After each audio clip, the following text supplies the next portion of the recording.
இங்கவர நிறைந்திருக்கும் எல்லாம் வல்ல இந்திரன் அருள் எல்லோருக்கும் துணை இருக்கட்டும்.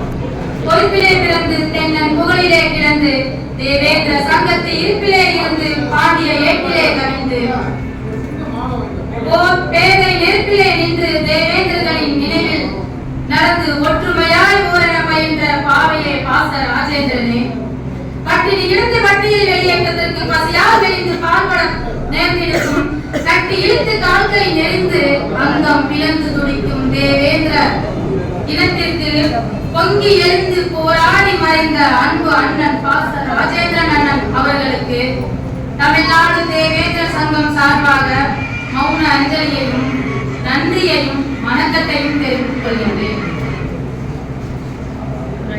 தேவேந்திர இனத்தில் டெல்டாவில் பிறந்து தென்னகத்தில் வாழ்ந்து நெற்கதிராய் வளர்ந்து தென்னாட்டு அரசியலில் வைத்து தேவேந்திர இனத்தில் வாழும் வருங்கால தங்கங்களுக்கும் இளம் சிங்கங்களுக்கும் புத்தமுது மலர்களுக்கும் முத்து ரத்தினமாய் உழைக்க வந்திருக்கும் அன்பு அண்ணன் தஞ்சை குணார் அண்ணன் அவர்களுக்கு என் வணக்கத்தை தெரிவித்துக் கொள்கின்றேன்.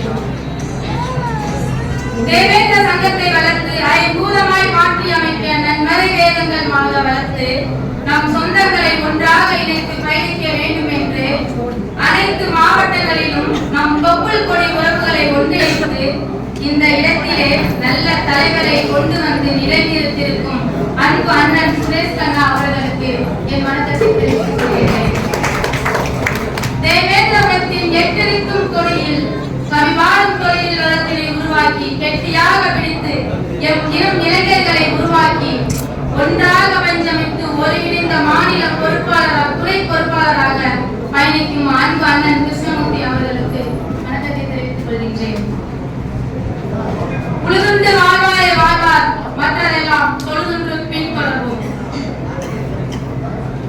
நாம் உழவு உடையில் பிறந்து என் தேவேந்திர சொந்தங்கள் தொப்புள் கொடி உறவுகள் அனைத்து ஊர்களில் இருந்தும் இந்த திருச்சி மாவட்டத்தில் தமிழ்நாடு தேவேந்திர உள்ள சங்கத்தினை உருவாக்கி அன்பு அண்ணன் குணாண்ணன் குணத்திற்கு ஏற்ற போல் மாற்று கட்சியில் இருந்து அதிக திராவிட கட்சியில் இருந்து பயணித்து அதை தூக்கி எறிந்துவிட்டு இன்று நாம் தேவேந்திர இனத்திற்கு பாடுபட வந்திருக்கிறார்.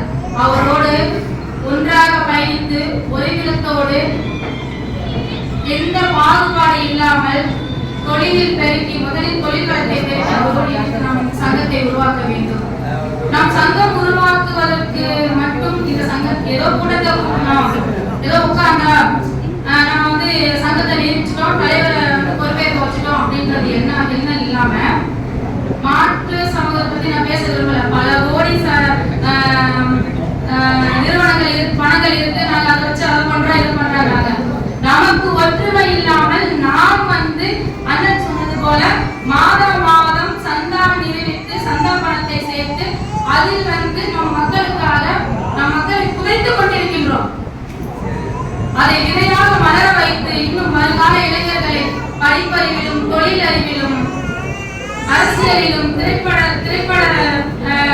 வாசனங்களிலும் பயணிக்க வைத்து நம் பொருளாதார வளர்ச்சியை உருவாக்கி நாம் ஒற்றுமையாக பயணிக்க வேண்டும் என்று இந்த இடத்திலே கூறுகின்றேன். என்னுடைய கருத்தை முன்னிறுத்தி பெண்கள் முதலில் நம் சமுதாய பெண்கள் வெளியில் வர வேண்டும். நாம் வீட்டில் முடங்கிக் கொண்டு கிடக்கின்றோம். பெண்கள் முதலில் வெளியில் வந்தால் பல ஆண்களை நியமித்து ஒரு தலைவர்களாக 2026